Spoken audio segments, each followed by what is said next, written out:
What's up, Internet? You're tuning in episode 50. Can you believe it, Steve? Episode 50 of the FlipScreen Games podcast. We're still here.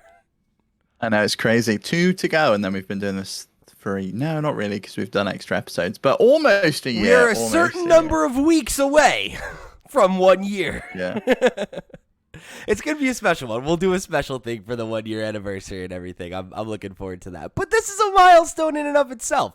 50, it's, that's like one of those big, what do they call them? 100 milestones. Yeah, but like they do that with like the wedding anniversaries, right? Where you have like the wood, tin. Yeah. I don't know which one this is, but this is like our tin podcast anniversary or something, Steve. I don't know. I hope 50 is better than 10. Yeah? Because otherwise, like, you get to 15, you just get a bit of tin. Like, it's gold, by the way. It's gold. Yeah. So this is the gold anniversary. Yeah. Wow. So, like, I think the first anniversary is like paper or something, isn't it? And you like go up from there.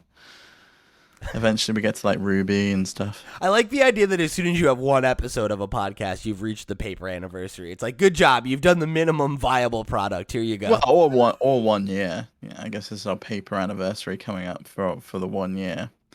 I might be wrong. We're probably gonna have people saying no. You don't get anything for the 1 year anniversary. You get nothing. You get Nobody cares. No one cares that you made it a year. What are you kidding me? You're gonna be the one that has to learn this stuff because you're the one getting married this year. That is true. That is true. But Steve, we're not here to talk about me getting married this year. We're here to talk about video games because this is the FlipScreen Games podcast, a video game podcast where two best buds from different nations come together to discuss the wide world of video games. I'm your host, Pete and Bessie, joined as always by my very good friend and co-host, Mr. Stephen Radford. Hello. Did you book your flight for my wedding yet? No, I have not. Yo, chop, buddy. We are months away. I know, it's crazy. You're about to drop a bomb on me. You're gonna pull a Mass Effect on me like 2 weeks before I went. Yeah, you know what? Sorry, mate. I'm not gonna be able to make it. Never booked it. Anyway, we've got a jam-packed show for you this week. We got the news that the new Skate game, previously I guess we would have called it Skate 4. Is going to be a free-to-play live service game called Skate. And it's going to be kind of platform-oriented. There's a lot of feelings around that, and understandably so.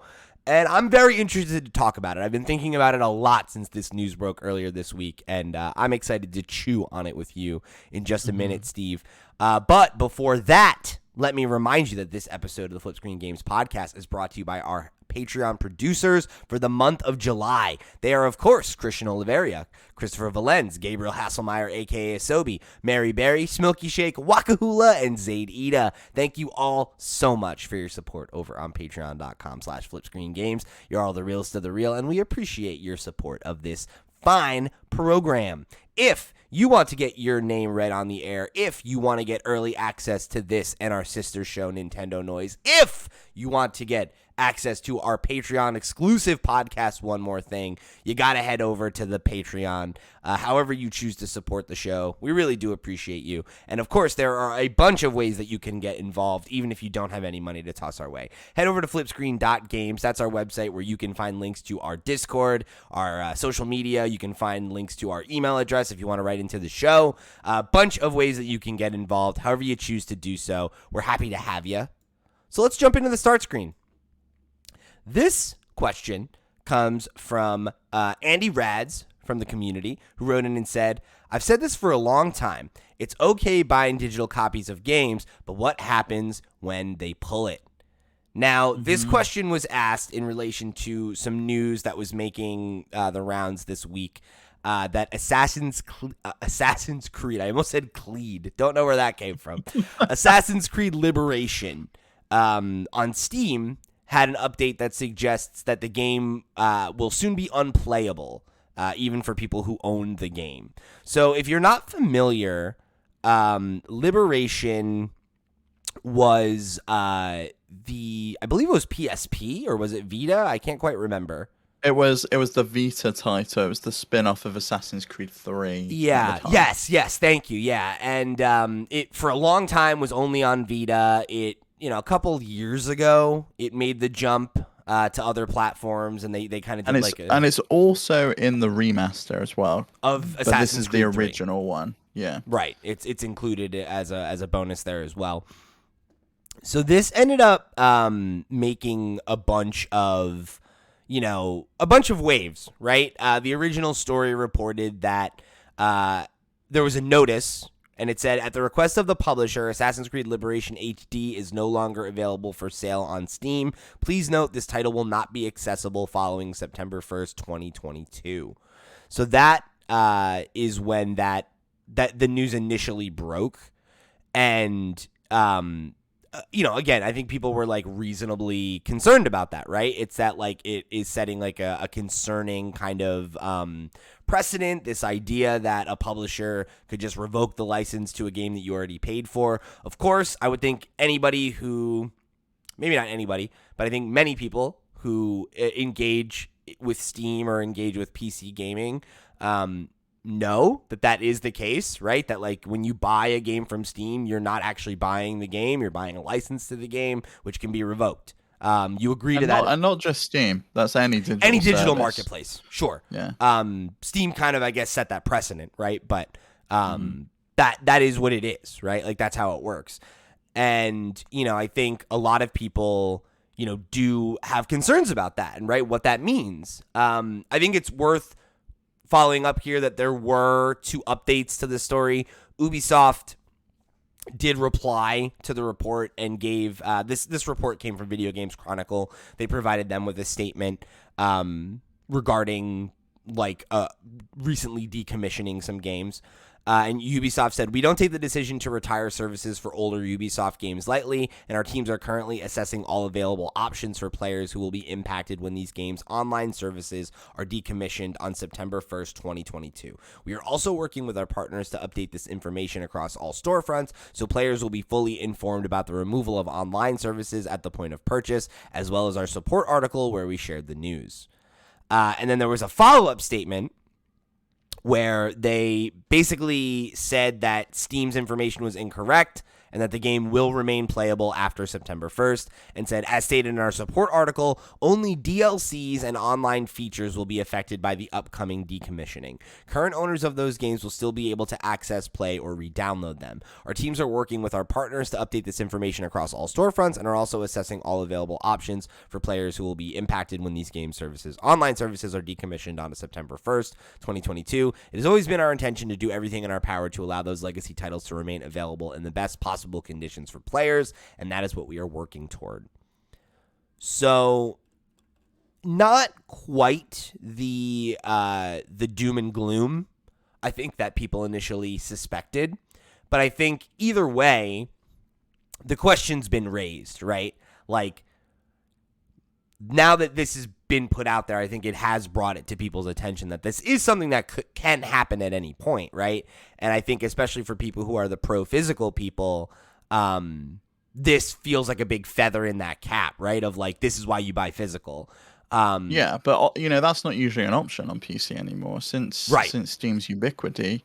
You buy a physical copy. Like I bought Macaulay, the special edition of Farming Sim, and you get a code in the box. That's what you get. This is the same deal with the new PlayStation special editions. You don't get a physical disc, you're going to get a code in the box. And, this still leaves a bad taste in my mouth regardless, because they obviously knew this was happening September 1st, right? They knew that the online services would be turned off. They knew that the DLC would be inaccessible.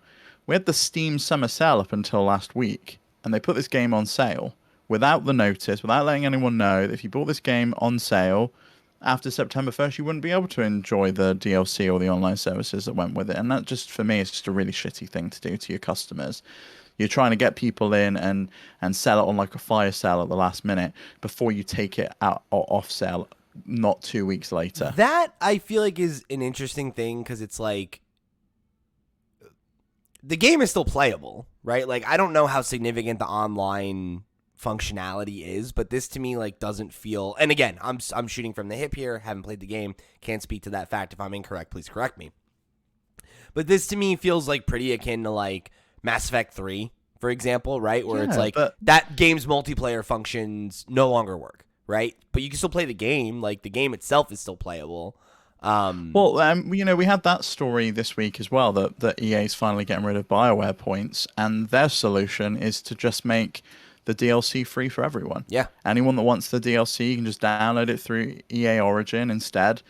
And why not do that with this instead? Like, let everyone have the DLC who bought the game, and just, yeah, the online services are going offline. Okay, I don't know again how big of an impact that will have on the gameplay, but if you bought bought this game and then bought the DLC, you won't be able to buy play that DLC anymore, and that sucks. Like, I feel like if they knew they were going to be removing this game from sale at the end of July, or even midway through July when the Steam Summer Sale ended like 10 days ago, they should have put a notice on there or removed the DLC from sale at the very least.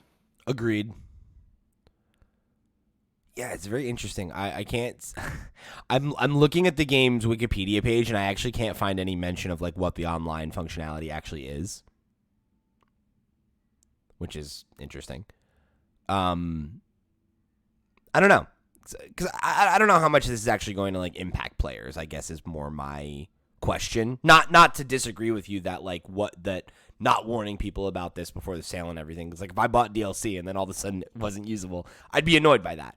But I guess I wonder like how prevalent a problem that is. If like the online is like a minor feature, and it's like, is it a thing where like you need to have an active online community for that online functionality to even work? And like, are people even playing the game like that anymore?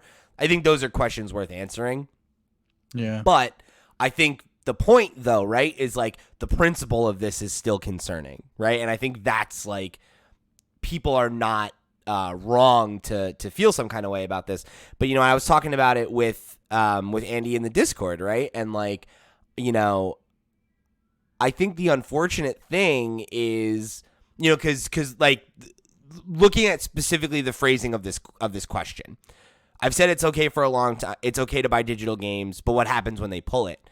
I think the reality is that you don't have recourse anymore anyway, right? Like unless you're a Nintendo Switch gamer, you have no recourse, because even on Xbox and PlayStation, like the physical copies of the games that you're buying are not actually like playable copies of those games. A big more chunk often of them than not. are actually.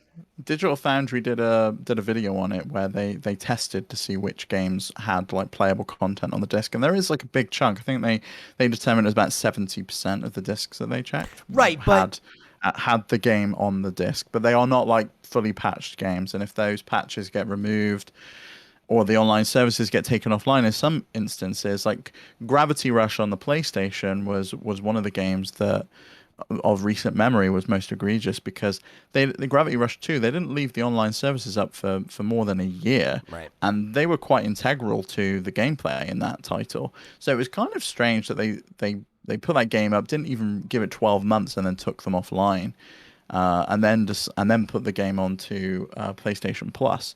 It was a really weird situation. I don't know if they've pulled the online stuff back online now since it came to the PlayStation Plus service, but it sucks that that's something that can happen and does happen quite frequently. Online titles, you kind of understand it and expect it, but when it's a single player title like Assassin's Creed, I think I don't expect it. Like, I expect, say, the original Halo servers to be offline, but I can play those games in the Master Chief collection if I want to. But that's the thing, you can still play this game, right? And like, I guess that's like the thing is like, there really isn't much controversy here. I think it just like sets off that question. But like when the question was asked, right, we didn't know that this had been U-turned. And I think that's the thing, right? But like the point I was driving towards is that like even if you buy a physical copy of the game, right, like remove the day one patch, all that stuff, right? Like you're fundamentally buying a broken copy of the game, that's for sure, or an unfinished copy at the very least. But also, like, how many games actually let you just play the content off the disc anymore, right? Even if the content is on the disc, right? Like, you still have to plug your PlayStation into the internet and download an entire download the entire game and whatever other assets it needs to get going. And then that's like effectively you buying a physical disc now is you buying a key with a box. That's what you're doing. And like, I think that people sometimes like there are exceptions to that rule, like especially on Switch. And on Switch, it's Horizon. not like that. Well, some of them do require digital downloads as well, don't they? Like they have that big banner on the front. I remember buying like Sure. LA Noire, for example, that required a digital download. And Bayonetta 2, and I know they're doing a physical copy of Bayonetta 1, but that came with a download code for Bayonetta 1 if you wanted to play that. Um, but some of them do have a lot of content on the disc, like Horizon Forbidden West did on the PlayStation 5 version, have the PlayStation 5 version on that disc, and you could install it, and it would download a small patch. I bought the PS4 version, and because it was the upgrade system, I had like a 60 gigabyte download that I had to download in order to play that game, and it took a very, very long time in order to do it. But the only recourse I can think of is buying these games is buy them from somewhere that doesn't have DRM if you can. Like GOG.com obviously famously doesn't put DRM on any of the titles that they sell. They have some Assassin's Creed titles for sale over there.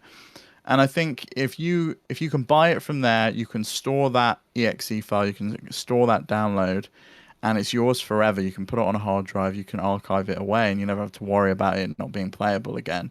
The only other solution, really, on PC is to pirate those titles. But on console, you really have no recourse whatsoever. There's nothing you can do. If they decide to take that title offline, you can't play it. You can't install that through a different means or a different method.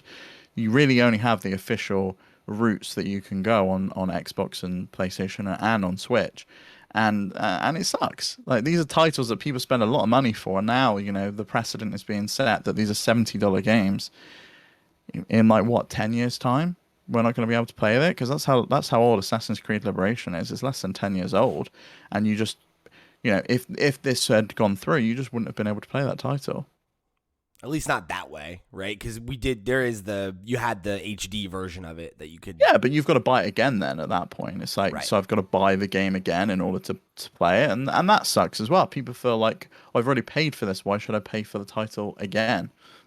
Especially if you bought it full price at launch. Yep. I mean, it speaks to like, just like that's what you do when you pay for digital access though, right? Like it's the same thing with streaming, right? Like, you don't own anything. Like you pay for access, right? Not streaming. I think seems less to me. Like Game Pass, for example, I'm paying £15 a month or whatever it costs, and I don't expect that I own those titles. I'm renting it. It's like I'm renting a movie from Blockbuster back in the day. I'm not going to own it.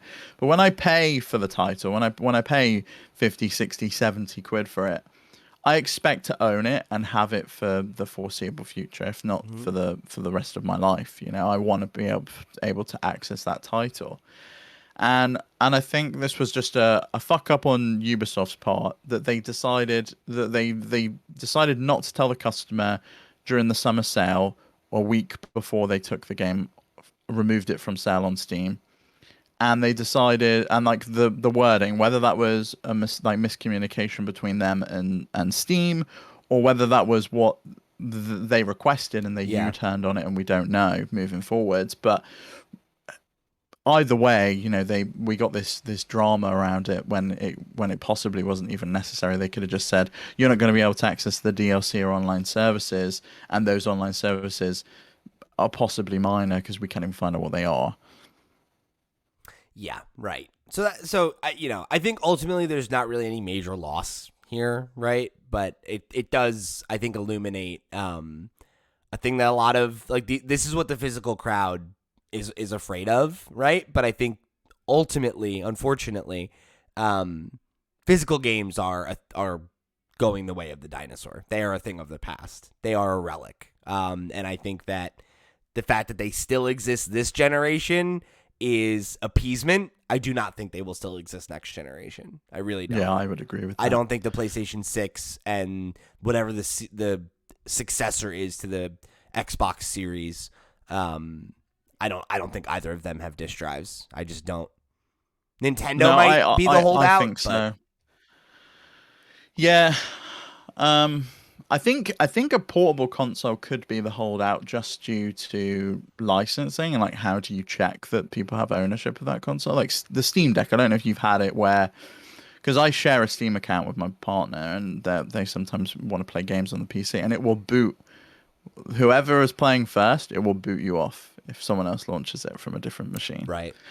And like I don't know how you solve that problem without like having physical copies. I guess Nintendo's maybe solved it with like the downloading of the licenses, but when you're checking against a subscription service, it wants to go and check that you have access to that You have to be title. online And anyway how to do you do access that? Yeah. So. But well, you do to. I think it needs to check in once a week for like the Switch Online, Right. SNES, and NES, and now N64 titles.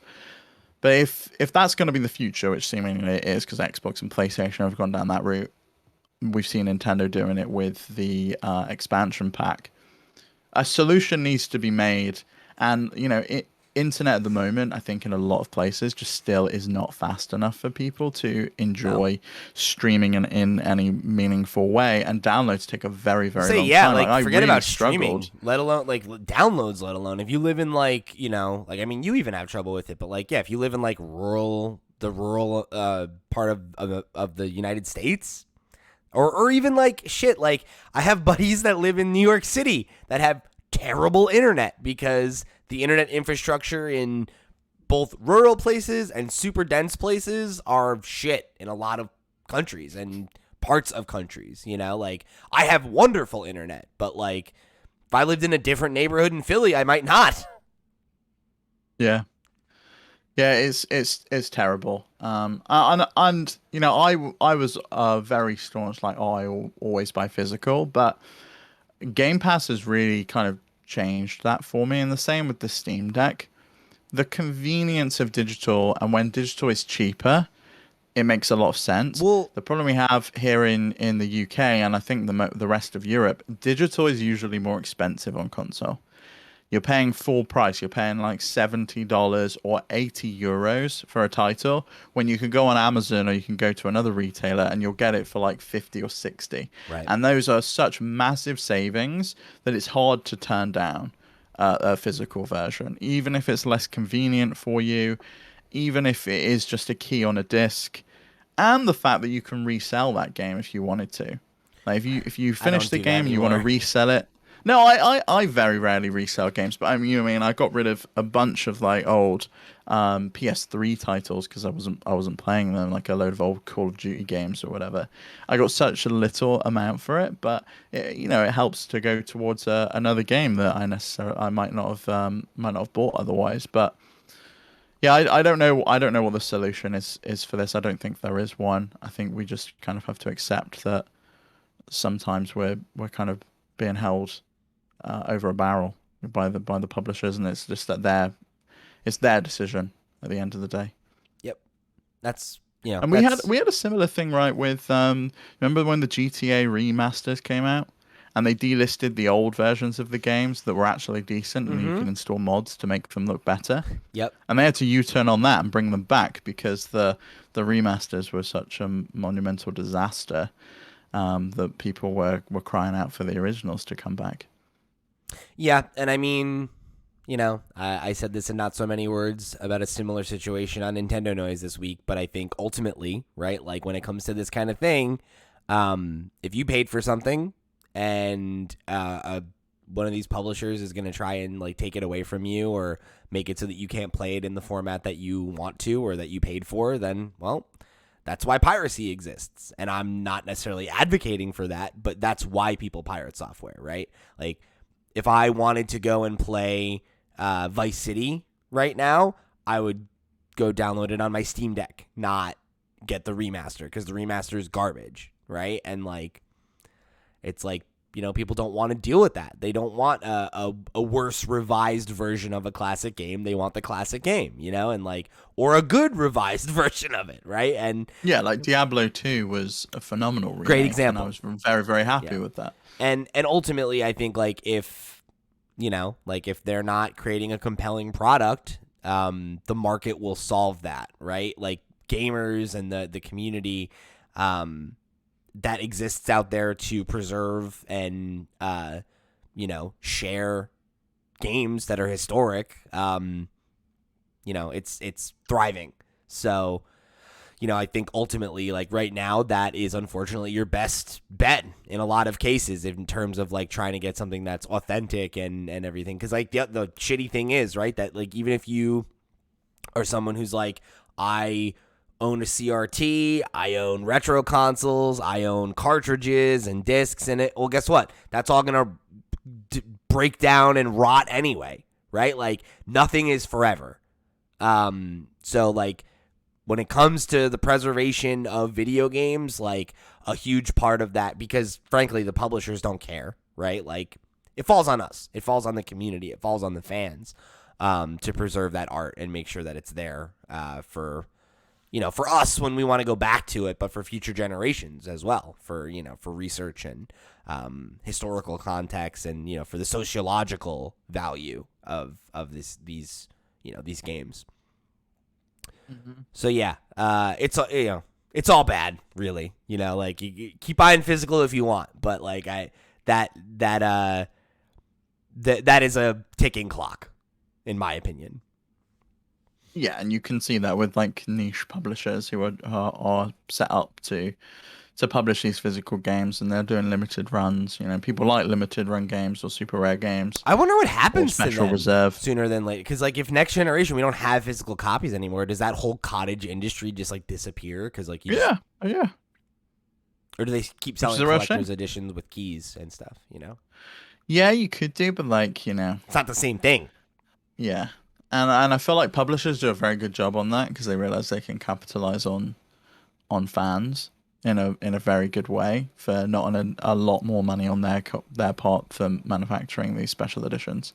Give people a statue or an art book or whatever, and we can charge an extra $20 or $30 for it. Well, and like that whole thing is another thing, right? Where it's like the whole argument of like, oh, like the collector's editions like don't come with discs anymore, and like that's shitty. And it's also like it makes sense though, right? I mean, think about it. What is Sony gonna do? Have two different SKUs for the God of War collector's edition? What if I own a console that doesn't have a disc drive? Yeah, Microsoft also have a console without a disc drive now. Yeah. So and I wonder if they're going to do any special editions for their games moving forward, because the majority of their titles obviously launch on Game Pass. Do they think that they'd want to special merch instead? I think that would be how you'd make money, right? Because say like I'm a big Halo boy, right? And I'm like, oh, I love Halo. I love Halo, and Halo's coming to Game Pass for free, and then I'm not buying Halo anymore, right? How do you get my dollar? Hey, you sell me a collector's edition that's got, oh, you got Master Chief's helmet, and there's a model of a Needler, or oh, it's an art book, it's this, it's that, whatever, right? Like that's the but type. You don't need the game with it. You can just sell them that without a copy of the game, and I think people would be really happy with that. Yeah, it's kind of weird that we haven't seen that. And Nintendo started doing like digital versions that they would post you certain bits and pieces physically in the post. Like if you did pre-orders, I think of Super Mario Maker 2, you got a stylus that you could get in the post if you pre-ordered the digital version. And then Switch Sports, you could order a copy with the leg strap, and they would send you that. So it's kind of we're starting to see that with the editions of physical things that come with digital copies. Yeah. It's interesting. I think it's definitely something that like is going to just continue in this direction, because I think by and large, like I think people have spoken that they do not care about physical media, right? Like markets have spoken. Obviously, there's a big contingency of gamers that still want physical media, and to a lesser extent people in other like people still buy Blu-rays and stuff like that, right? Not a lot anymore, but there is that I think is slightly different to video games. There's a measurable quality difference. In the same way there's still people that buy vinyl. One is like a collectible. Like it's nice to have the physical medium. It's like it's a tactile thing. I'm actually interacting. Maybe. I'm feeling it a little bit more. And the other is like I'm getting an additional quality. Like Blu-ray is measurably better. Especially 4K UHD Blu-rays, is a higher bit rate than you could ever stream on a Right. on a standard connection that you would get to your house, and you can definitely see the difference. Not to mention, you get special features that we've just lost during the streaming era. You don't get like behind the scenes anymore, deleted scenes and things like that. They're just all gone. That kind of stuff's so interesting too, though, because I think it speaks to a similar thing where it's like, okay, but who cares about this, right? Not, and again, Super fans. it's not They're the no fans that are one, buying the game, right? buying It's the movies. exactly, and it's the same kind of dork that buys a collector's edition to flip through an art book, right? Where it's like most people do not give a shit about that kind of thing, and that's not me dismissing that type of person. You can see my Mass Effect collector's edition on right behind me. I am that nerd, right? Like I like that stuff. But, like, most people don't give a shit. Most people are not buying DVDs to watch director's commentary, right? They're, at least historically, right? They were buying DVDs to watch a movie they liked and to be able to watch a movie they liked whenever they wanted to watch it, right? That's not really as much of a concern anymore, you know? Because by and large, like, you know where your stuff is. People build digital libraries on, like, Amazon and all that kind of stuff, and you're far more likely to do something like that, you know? And I think like convenience is a huge part of that, right? Where it's like, not only do we all have a finite amount of space in our homes, right, being taken up by just stuff, right? Like, I mean, I have what, 2 or 3 drawers just filled with old video games that I may never play ever again, or like may not use the discs ever again. Even if I play the games, it'll probably be, you know, on an emulator or something or whatever, right? It's like, why am I keeping that stuff? I'm keeping it just to keep it. And that's fine, but at a certain point, right? It's like if I've been a gamer for 5 decades, how many fucking video games can I keep in a house before I don't have any space, you know? Let alone movies and TV and books and all this other shit. Like, you hit a point where it's like, okay, do I need to own every movie I've ever enjoyed on DVD? Like, no. I gave all mine away. I gave all mine to my dad, so they're filling up his house now. Yeah. And he has like 5 decades of video games at his house. Yeah. So, for a lot of people, they want that and that they dig that. And like, I follow, I don't know, probably like 100 people between TikTok and Instagram who have cool video game rooms with library shelves of every video game. And it's like, I get it. Like, there's an audience for that, but that is not the regular person who's just like, yeah, I want to play Halo. You know, like that's what they want to do. I want to watch the Avengers, right? Like, they don't need all of this shit, you know? And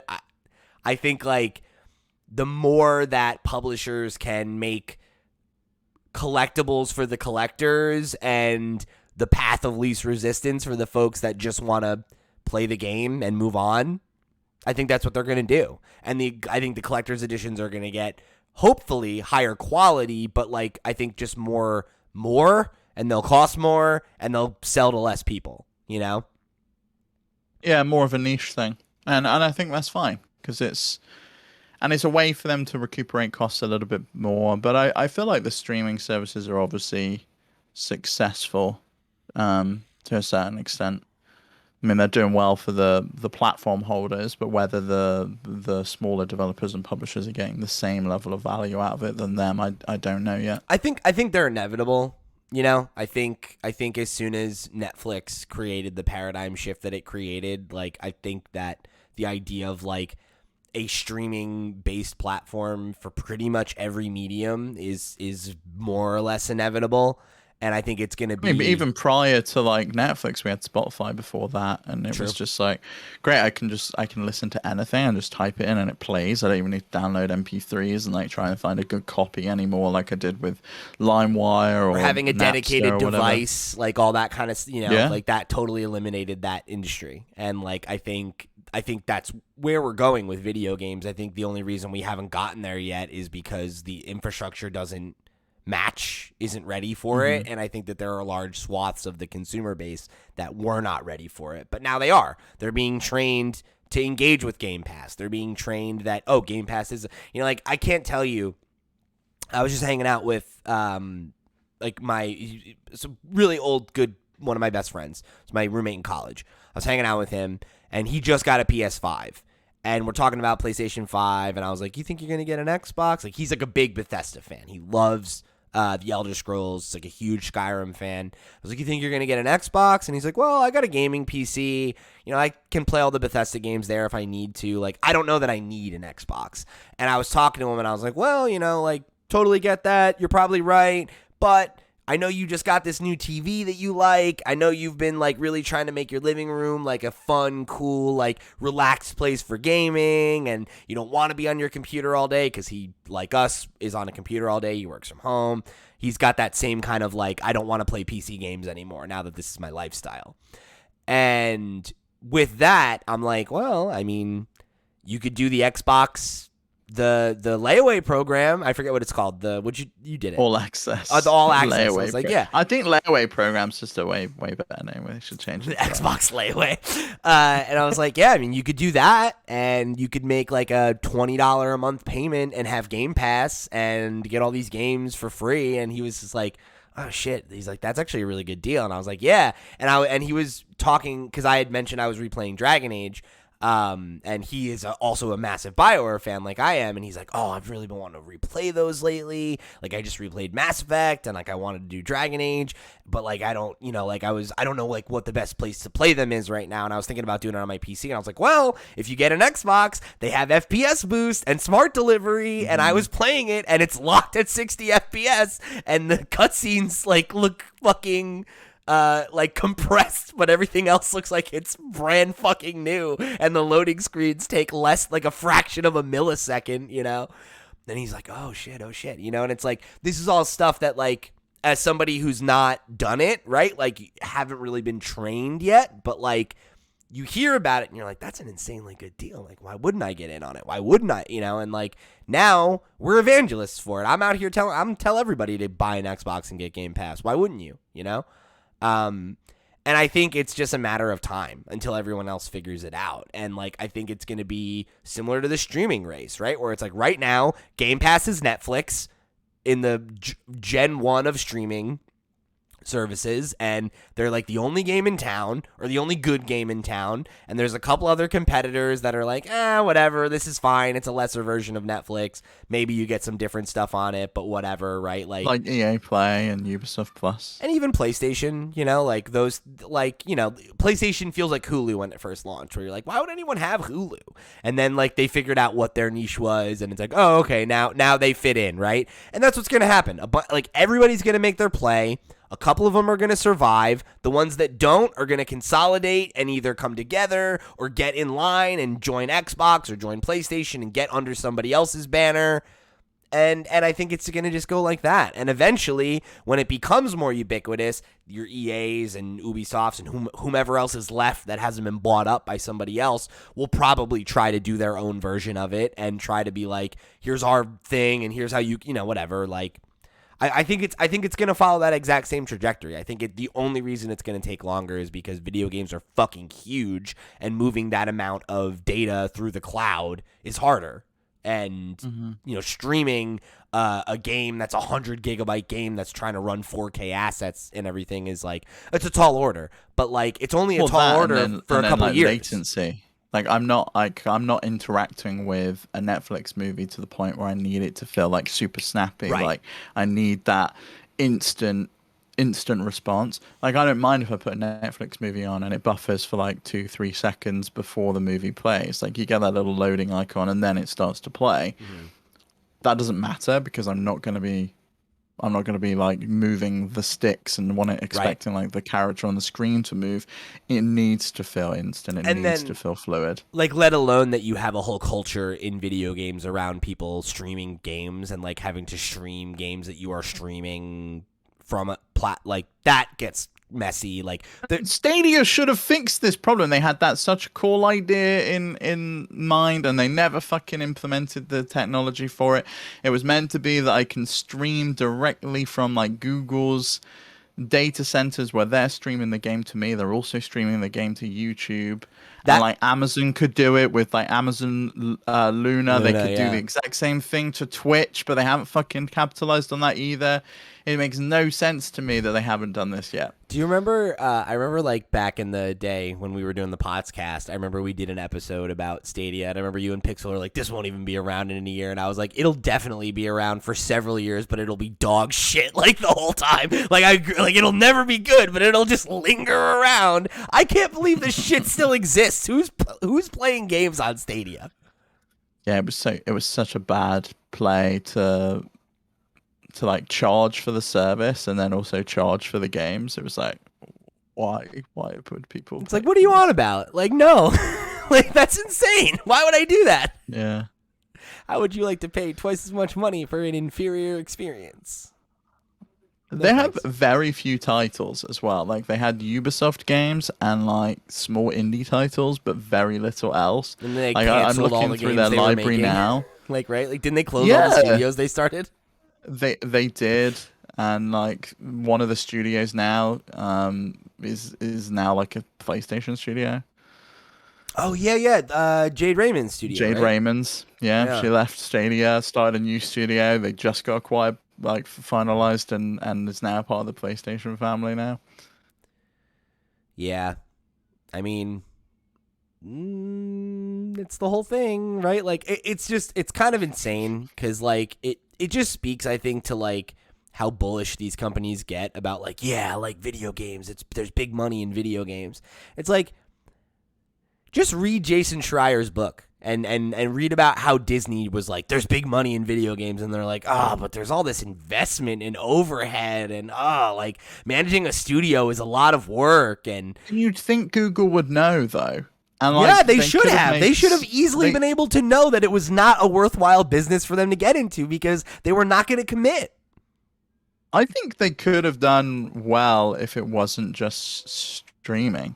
Like they already had a platform. They had Android. They could have made like an Android box with like a good GPU in it, like Nvidia did with the Nvidia Shield, and sold that. And was just like, here you go. You can play these titles and plug it into your TV, and you play for like a service that is like Game Pass. Like they could have had a really good platform. They could have tried to still apply the same thing too, though, right? Where it's like when you think about how Xbox's cloud stuff works, right? Where it's like, oh, like you own your Xbox and that's the best way to play the games or whatever, but you can stream them to your phone or your tablet or whatever. Like if they had just done that and been like, the business model is we sell you this little set-top box that you can play the games off of, but you can also stream your library anywhere that you can access Google Chrome, right? Is like, oh, that would actually, yeah, like that's cool, but like, no, it's obviously nowhere close to that.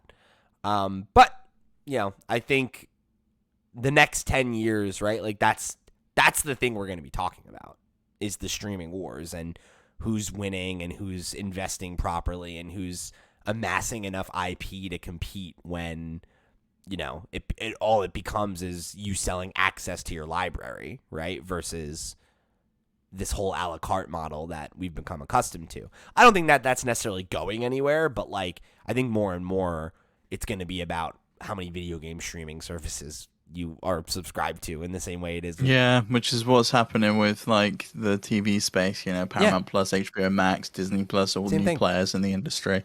And like you're going to see Ubisoft games disappear. But we've already kind of seen that anyway. Like EA games didn't come to Game Pass. They're like part of Game Pass Ultimate because Microsoft has that deal, but EA Play is a separate service, it's a separate library.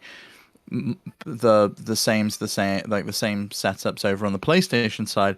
Ubisoft Plus is like a separate library that you get like a limited collection as part of your subscription to PlayStation Plus. But it's so strange that Stadia didn't succeed. Like they like brought talent in from Sony. Like Phil Harrison was there to like lead it all up. He was like a chief exec over at Sony Europe. Like, makes no sense that it didn't succeed. They could have had like a winning strategy and they just squandered it. It drives me nuts because it really like reminds me so much of a lot of the stuff I've dealt with in my professional career, where it's like you have these companies that invest so much money into this like half-baked idea that like could be a good idea but would require way more investment than they actually want to invest. So they're like, oh yeah, we'll piss a bunch of money away on this, publicly embarrass ourselves, and then just backpedal right away and be like, no, we're not going to do this anymore. And it's just like, why did you ever even bother? You know? It would have been so easy to realize that this was too much effort for the reward. So fuck it, right? Like, both Google and Amazon absolutely should have come to that conclusion. And the fact that neither of them did, and they both barreled forward and were like, yeah, whatever, here's our platform. It's like, it's colossally stupid. It's insane how set up for success they were, and they're just like, whatever. And Amazon could have been so good if they like tapped into the Twitch side and called they it already have Twitch such streaming. a big, right? Like, they already own such a big portion of gaming. Like, oh, it's so, and it's like, I'm glad, because fuck both of those companies. I don't want them in gaming. But like, it's so like, how did you fuck this up so bad? How did you bungle this opportunity? When you had all the pieces on the board that you needed. You had the resources. Well, you know what? You have the brand strength. You hired people that knew what they were doing, and then you pulled the rug out from under them. And it's like, oh, whatever. Okay.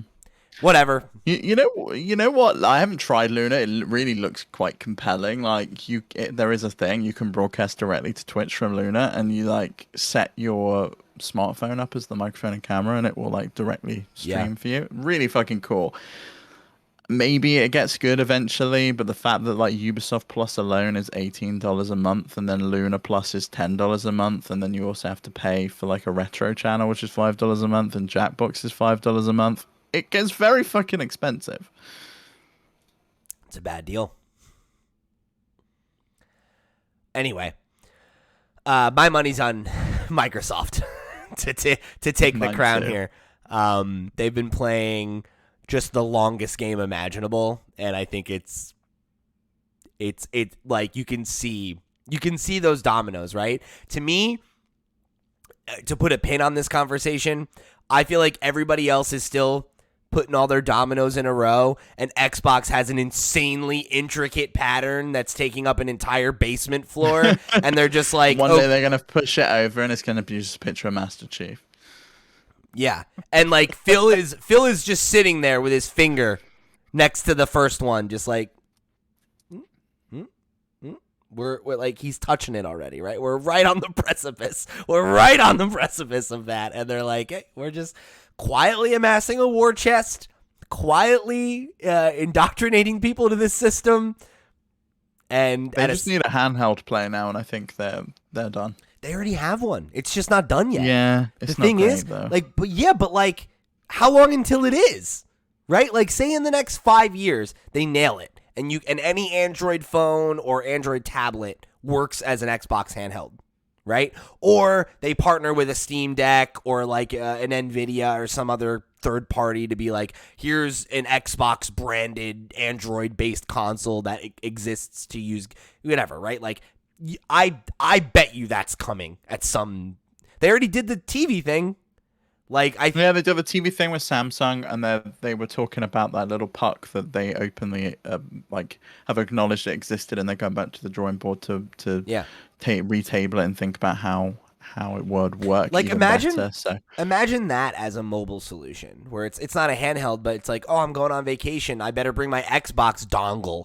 And you just bring the dongle and the controller, and you plug it into any TV that has an HDMI port. That was Stadia. It was like the Chromecast and the controller. And but they're gonna do it, but good. Anywhere. It's like, like that makes a ton of fucking sense. I would much rather bring a dongle and a controller than my whole Xbox. Right? I hate lugging that thing around. It's huge. I just tweeted yesterday. That's why you need two more. I know. I was gonna say, I just tweeted yesterday. I'm like, I've been thinking regularly about, well, I could buy 2 Xbox Series S's for the price of an Xbox Series X and put one in my bedroom and one in my office and have an Xbox on every floor, and I'll never have to move my Xbox again. Is that an insane thing to do? Yes. Yeah. But I might do it. Especially considering you have a gaming PC sat in front of you that can play all of those titles. That you could, to stream them, you could just download them on your PC. Yeah, I'm like, I could, but like, that's not a great thing to do, right? Like, cause like my computer is strong, but like if I was trying to run like Halo Infinite, right?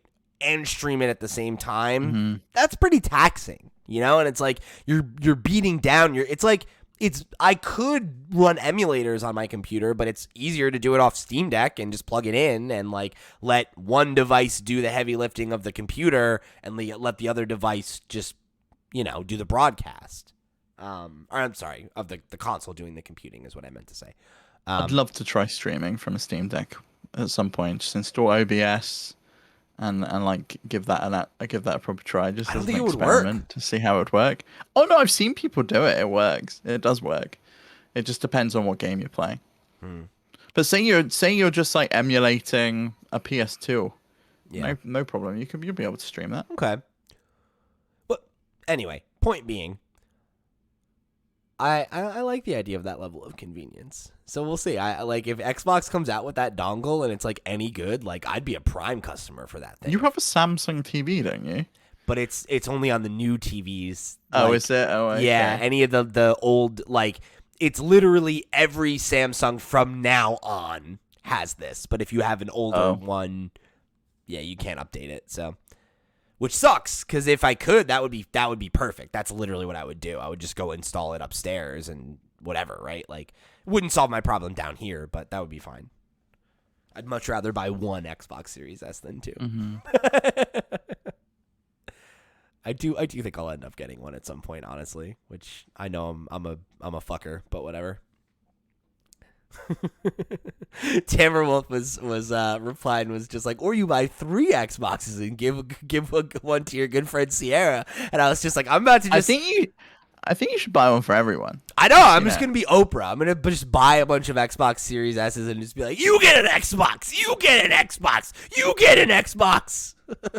You know, the all access thing actually would work really well for you, considering you're paying for Game Pass anyway. Although I think you stacked it, right? Didn't you get it on cheap? Yes, my subscription, like the stack ends going into 2023 though. When the stack ends, I might do it then. That's not a bad idea. Yeah, for like $5 more a month. Mm-hmm. That's something to think about. But anyway, before we get too much longer in the teeth here, this was just supposed to be the icebreaker, and it's been a whole hour-long conversation. It's start screen, not icebreaker. Yeah, sorry, the start screen. So let's jump into our talking point for this week, which is, of course, the new Skate developments here, right? So there was a video that got posted onto the Skate YouTube channel called The Boardroom. Which was just like a conversation with the developers over at Full Circle, where they gave us a bunch of information about Skate. I'm going to call it the artist formerly known as Skate 4, okay? From now on, I will just call it Skate, because that is what the game is called. So we're skewing the number. It's called Skate. It's going to be a free-to-play game. It's live service. It's coming to PlayStation, Xbox, and PC. There will be both cross-play and cross-progression. And obviously, it being a free-to-play game, the monetization system is going to be totally based around microtransactions. They said that the focus will be on cosmetics and convenience, and that the game is still very early in dev with pre-alpha footage being shown off, which I will pull up in just a second here for everybody. They did talk as well about like how they were like very like sure that like they don't want it to be predatory, they don't want it to be pay to win, that it's not going to be no pay to win, no maps behind a paywall, no loot boxes, no paid advantages whatsoever. They did say there was some like convenience features. Right. I don't know what they are. They haven't gone into those, but that might be like quick to level up or something. I don't know. Right.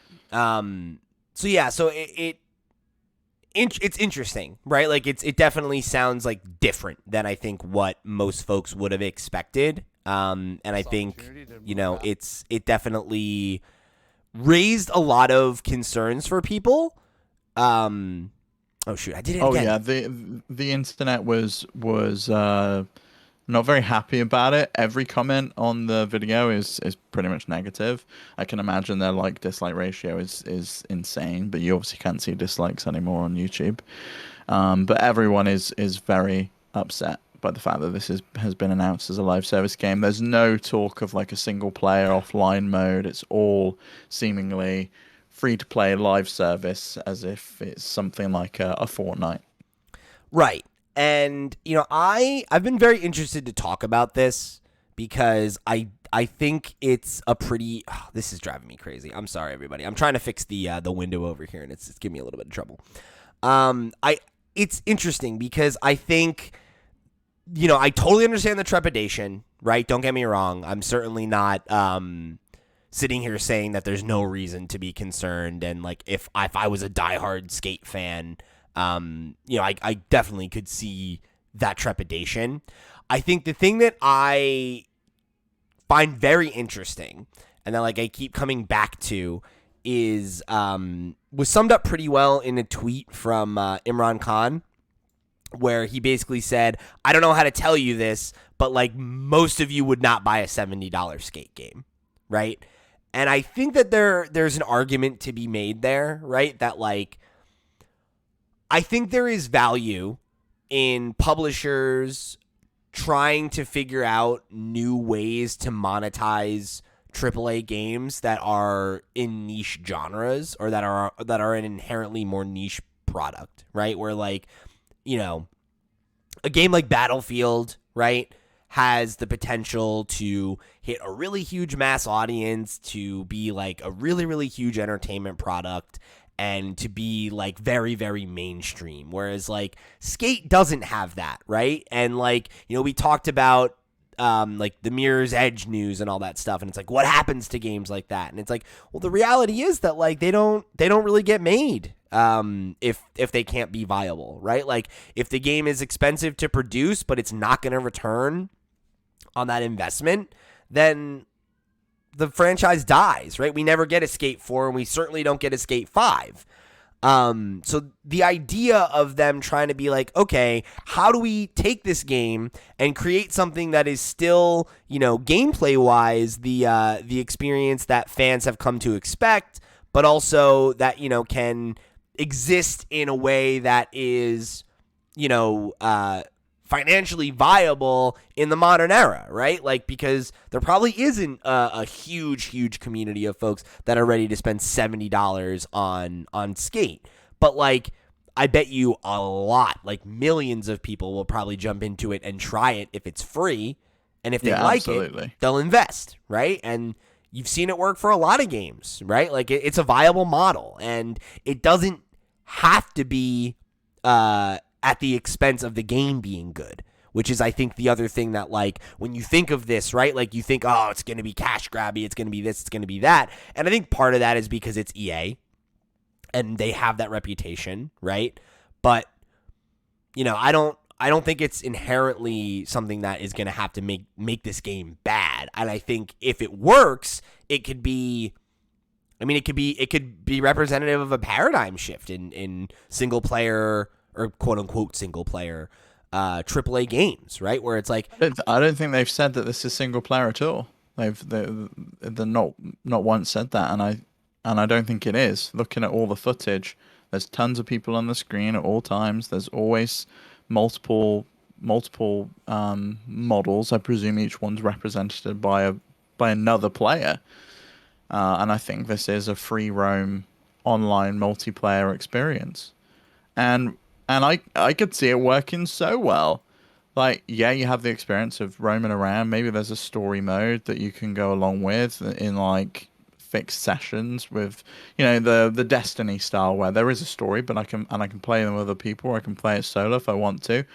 But if I want to dress up as like a hot dog, or someone from like another EA property, or Darth Vader, if they partner up with Disney like Epic always does with Fortnite, I've got to pay for those outfits, and people will pay for them, and people will pay for emotes, and there will probably be like a battle pass style system where I subscribe monthly or whatever, and I am able to level up and do additional things. And I hope there's like a creative mode, and I hope that it is popular enough as a free to play title that they continue to invest in it for the foreseeable future, because I think that's what people want. Yes, skate games are popular, and we saw that with the Tony Hawk remasters, but they're not popular enough for these publishers to invest heavily in them. And yeah, it can be popular, but it's got to be ridiculously popular, ridiculously lucrative for them in order to be able to invest in the titles, or see that it's worthy of investing in the title. Right.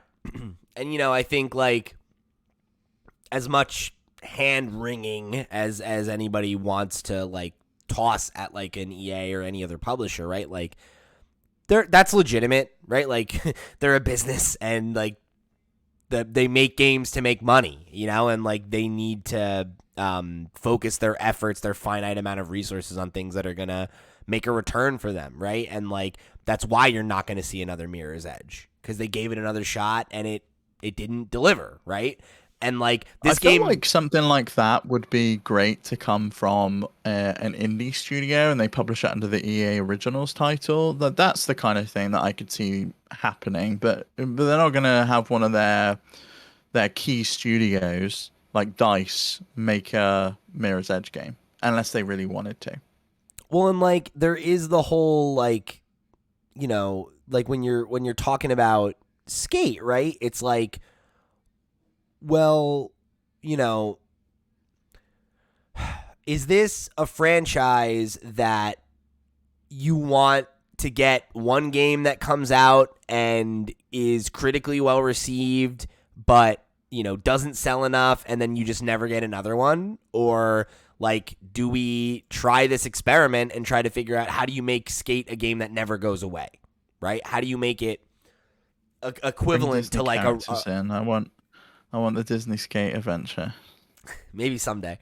But you know what I mean? Like trying to replicate the success of a Fortnite or a Fall Guys or a Rocket League or something like that, where it's like, Skate is the ubiquitous skateboarding experience right now. And that like, it's a game that everybody plays and, everybody's aware of, and it gets new content every month or every quarter or whatever, and like there's always a reason for you to go back, right? Because you're like, oh yeah, I played Skate at launch and I took a couple months off, and they've released 4 maps since then, like better go back and try those. Or new modes. Like I can see so many different new modes coming to this. Like we have a free roam mode or like a battle royale mode or whatever, but I can absolutely see them just adding like goofy stuff in there and just having a good time. I love the idea of a high score battle royale in Skate, where it's just you drop, that's got to be the play. However many that's players. Got to be what's happening, right? It's like 25, and it's like, all right, start doing combos, and it's like every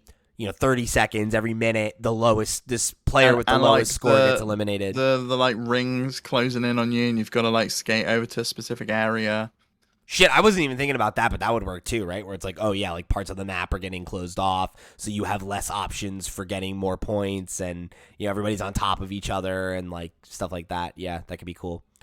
I think it has a lot of potential. Like, don't get me wrong, I get people's trepidation, but I think between the fact that I do agree with what Imran said, where I just don't think a $70 boxed Skate game has the cachet that I think people think it has. I also think that like the idea of games like this becoming platforms that get constant support rather than being, oh, this came out and it had a moment and then now it's going to go away and now we have to wait another 6 years for them to make Skate 5. Like, for the fans of Skate, right? Like, or just skateboarding games in general, right? The idea of having something that's always around and always a thing that's worth dipping in for like a couple of weeks, a month, or whatever, right? Like whenever there's new content, that's really appealing. Like, and that's really cool. And I'm excited by the promise of it. I don't know that it's going to deliver, but I could see it being something that revolutionary is probably a dramatic word, but like it could be something that represents like a new way to do it. And like, hey, like, here's a way to make the genre that a lot of people like, but is never going to be as popular as first-person shooters, right? Like, and how do we make it have a longer tail or have more legs, and have it stick around and have that stickiness that we associate with, games like Fall Guys or whatever. That could be really good, and I also am willing, I think, to give a little bit of rope to EA right now, because I feel like EA, we've talked a lot about it. It feels like they're trying to change their image. It feels like they're trying to move in a direction where single player and more traditional games are like a bigger part of their portfolio. And this isn't that, but... Yeah, but she's a 10 and she only plays single player games. Yes, that's true. But you know what I mean? Like, it's like, I don't know. I feel like if there was ever a time for this to work, it feels like it's right now. So I'm willing to reserve judgment. As somebody who doesn't have that level of emotional attachment to Skate, I totally recognize that, like, that's probably not what Skate fans want to hear, and I respect that. I'm trying to come at it with cautious optimism. Sometimes I feel like fans don't know what they actually want. They like, I've gone back and I've played those older Skate games, and some of them feel antiquated. I want them to move on. I want the next step. I want to see what developers can experiment and evolutionize with. And I feel like if we only got the games we were asking, we'd all be playing the same game over and over again. We wouldn't have got a Breath of the Wild. We'd have got another traditional linear Zelda game. Ocarina of Time, but on Switch. Yeah, like, that's all we got since Ocarina of Time. Every single game followed the same format, and it was getting stale. And yet that's what fans were asking for over and over again. And Breath of the Wild comes out, and it's like a breath of fresh air. Yeah. It's really nice, and I feel like that's what the new Skate could be. And it's also, it opened a question to me when we saw Forza Motorsport, that reboot of the name, just Forza Motorsport, and this is just Skate. Like, what if Forza Motorsport is just a live service game as well? And we don't know that yet. Like, I could really see that being super successful as a live service game where we stop getting like Forza Motorsport 1, 2, 3. It's just Motorsport, and they're just constantly updating that over and over again, and we're getting like new cars added, new maps, new courses, new whatever added to the game. I feel like you look at what IO Interactive has done with Hitman, and I think three new levels coming. I think for free. I think that draws a really good blueprint for like what a game like this could look like.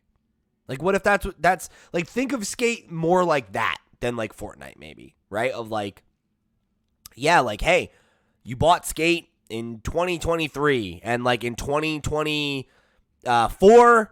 There's a huge update, and you add a bunch more courses for free, and like, oh, there's new cosmetic, and season 2 started, right? And like, here's a bunch of legacy Skate maps that we brought back for the new Skate, and here's 3 new ones, right? Or like, oh, we're doing this crossover with, Jedi. I forget what the sequel to Fallen Order is called, but like, that's coming out. Just say Fallen Order, yeah. So now Cal is a character in Skate this month, and you can get him this month only, like that kind of stuff. I feel like that you can see how that would work. You can see how that could be a fun, cool thing. And I think as long as there's enough content at launch, as long as they have a steady roadmap for how they're going to support the game post-launch, and that the microtransactions aren't egregious, and that they are focused on cosmetics or like, shortcuts that don't impact, like, that aren't pay to win, right? Like, if it is like you if you reach level 50 or whatever, you unlock like a new game mode, and you can pay $5 to just jump to that, right? Or whatever, right? Like, stuff like that. That's fine. I really don't think that's a problem, and like, you can look at many or even other if it's games like that do it. You well. unlock, like, if you unlocked like a specific skateboard or like a different playable character or whatever, like, I think those kind of shortcuts would be fine. Or like the kind of thing that they added into Assassin's Creed, which is like, you pay, and for like a certain period of time you get like double XP as you play. Like, yes, maybe that is somewhat pay to win, but I don't think it is really. It's just leveling up so you can unlock more things, because the levels really matter in these games. If you're good at the game, you're good at the game. Right. Like, it's like, you think about like Tony Hawk, right? And like in Tony Hawk, whenever you create a skater, like, they have low stats to start, and you have to complete challenges, and that's part of the game is like leveling up your character, and then like your balance is better and yada yada yada. But it's like in any like serious competitive capacity, everybody's using a character with maxed out stats, right? So like the idea of you being like, it's like World of Warcraft, right? Where like they would do that shit where it's like, oh, if you come back for this expansion, we'll give you a max level character so you can get right into raiding. Yeah, that doesn't make you good at raiding. That doesn't make you good at skate just because you have a character with max stats, right? Like it's not pay to win inherently. It's like it's just, oh, okay, like cool. Like I skipped this like bullshit investment that I didn't feel like making time wise, you know, and like that's always going to rub people the wrong way, but I personally don't care about that kind of thing. You know, I don't really give a shit if somebody wants to pay to double their EXP in Assassin's Creed. You know, like who cares?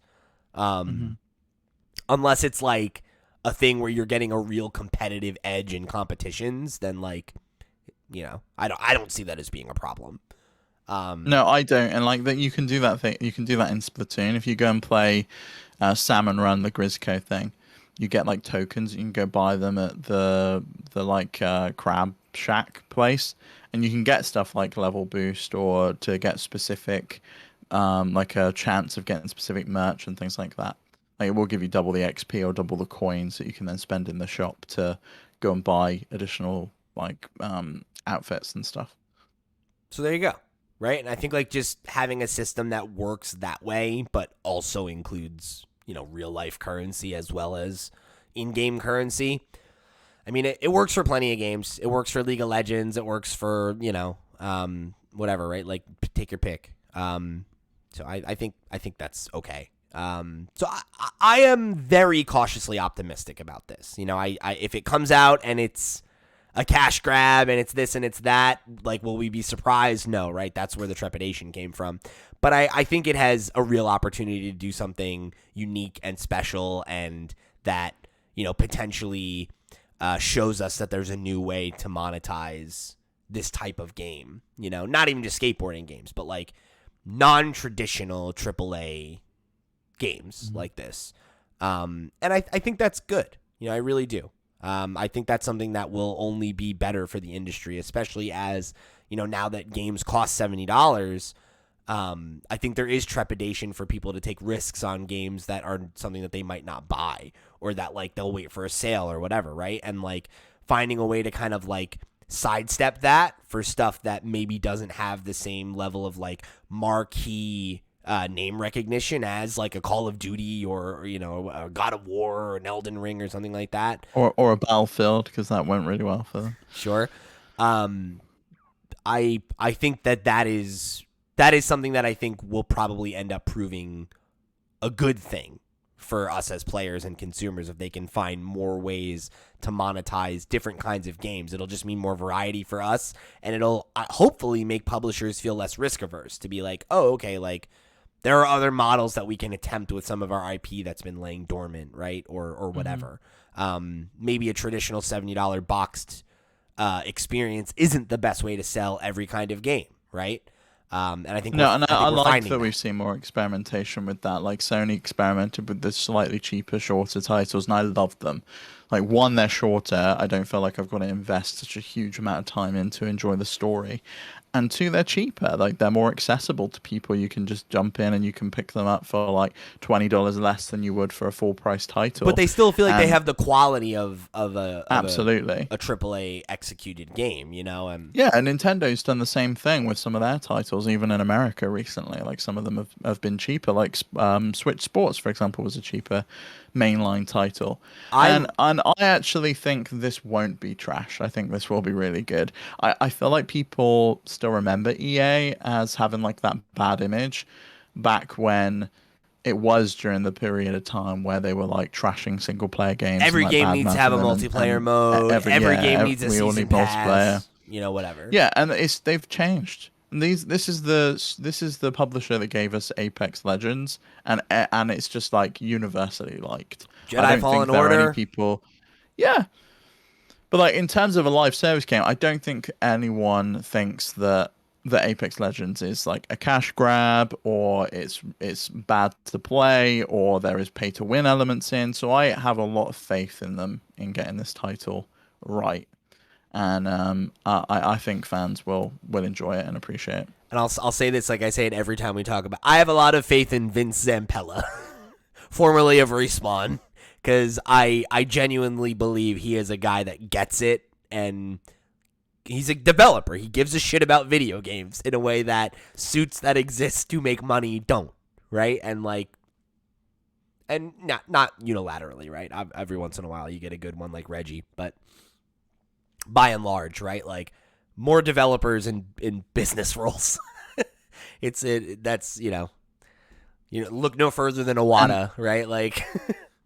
And we had this week the Unity CEO, right? He was formerly the EA CEO, saying that developers that don't focus on microtransactions are the biggest fucking idiots in the industry, and it's just like he was one of the reasons EA was like this. Yep. And and now look at the backlash that Unity had this week, mass layoffs, and then buying that that Iron Source merging with them to focus on microtransactions and ads within games. What the hell? I can't remember the name of their CEO.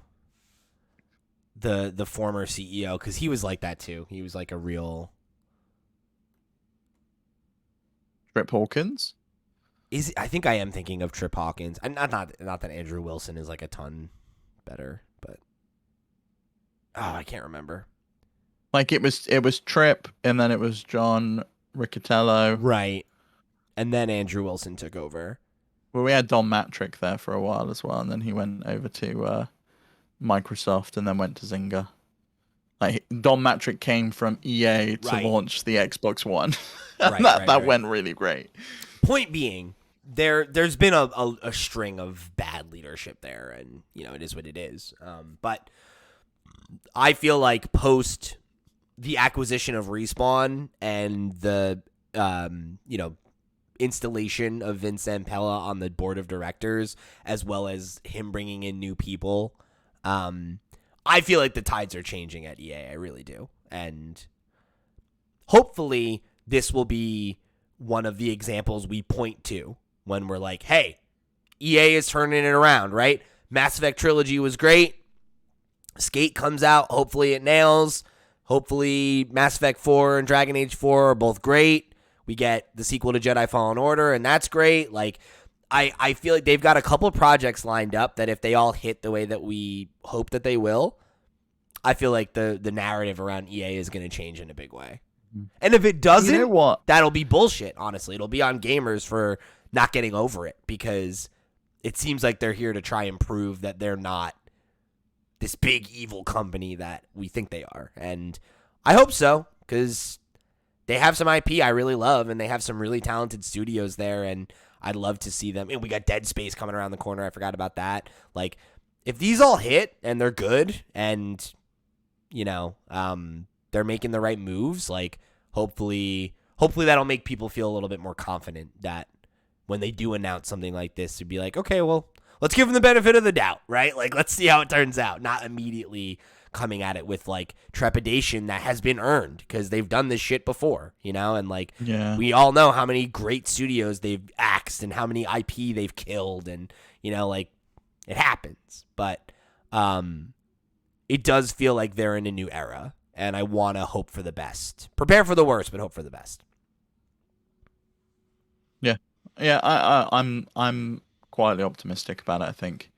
But like, I think this is a ways out. This is years down the line. Pre alpha footage. Yeah, sounds like we're a long ways away from Skate. So hopefully that is a good thing too. Take the time, because we know that's been a problem at EA too. Sometimes I wouldn't blame EA, right? But mismanagement of projects and stuff getting kind of rushed out the door at the end. Sometimes I would blame EA. There are definitely a couple games you can point to and be like, you pushed this out too early. But there's a couple others where do a little bit of reading and it's like, oh, this was maybe a mismanaged project and shouldn't have gone out in the state that it did, but it was in development for 8 years or whatever and blah, blah, blah. So, Making Yeah, I video don't games think they're is hard. alone in that though. Like, I feel like Ubisoft's gonna have one of those titles this year with Skull and Bones. I think Ubisoft is facing down a reckoning. I think they are.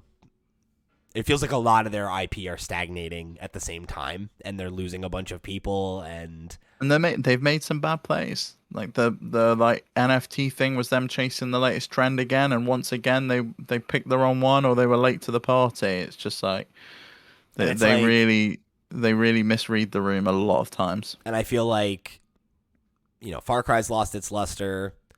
The reboot of Assassin's Creed, right? The last trilogy of like the newer kind of direction. I feel like that's kind of like, it doesn't feel as fresh as it did with Origins anymore. Mm-hmm. And the Rainbow Six thing, the one that was like virus focused, didn't really come at a great time. Wasn't really well received. Not really their fault on that one, but just But the latest Ghost Recon didn't do as well as Wildlands. Skull and Bones is about to come out, and I don't know about that. Yeah, it's like, I just feel like it's like, I don't know. I don't know what it looks like for them. But I mean, what better time than now to like be floundering and get bought? So, and not to mention Prince of Persia, that was meant to come out like 2 years ago and has been changed hands of developers like 2 times now. And it looks like a pretty like low effort port too. So it's like, why is this struggling so much to get across the finish line? It's concerning. It speaks to the fact that it seems like they're shifting deck chairs on the Titanic over there. But I guess we'll see, So yeah, I'm interested to hear from you, the listener. I know there were a lot of folks in the community that were concerned about this. After this conversation, how do you feel about it? Do you feel any differently? Like, what are your thoughts? What are the things that you're kind of concerned about? Or if you are feeling more positive about it, or at least open to the idea, like, what are some game modes you'd like to see come to Skate? Like, do you have any ideas for stuff you'd like to see them try? Or, like, are there, maybe modes from like previous Skate games that like I'm not familiar with that maybe you want to see make a comeback? Very interested to hear from folks who are like more dialed into Skate as a franchise. I just want to play horse and like battle over all the letters. And sure. Just like race to go get them. All right. So thank you guys for joining us here on another episode of the FlipScreen Games podcast. Remember, if you want to show your support, you can head over to flipscreen.games and find links for all the ways that you can get involved. Head over to our Patreon, patreon.com/FlipScreenGames. If you want to back us and get some extra perks and goodies, remember, you can get early access to this and our sister show, Nintendo Noise. You can get One More Thing, our Patreon exclusive podcast. You can get your name read on the air. You can get some cool Discord perks, all kinds of cool stuff. So however you choose to get involved, we do appreciate you. You can head over to the Discord, where we've got a really welcoming community of gamers who are very nice. We're always looking for more folks to come and join the conversation. We have a thread every week there where we keep the conversation rolling after the episode ends. If you listen to the most recent episode of Nintendo Noise, we got a hell of a response about my assertion that Splatoon was not a top 5 Nintendo franchise. So we're going to be going back to that conversation next week. So yeah, so write in. We'd love for you to be a part of the dialogue, however you want to get involved. We appreciate you being here. We appreciate you tuning in. Go check out a Twitch stream or something. If you want to get some more content from us, there's a bunch of places you can get it. So head over to flipscreen.games. That's where you'll get all those links. So for the FlipScreen Games podcast, I've been Pete. He's been Steve. We'll see you next week, skaters. I should have said later, skaters. Really missed opportunity. Really a missed opportunity.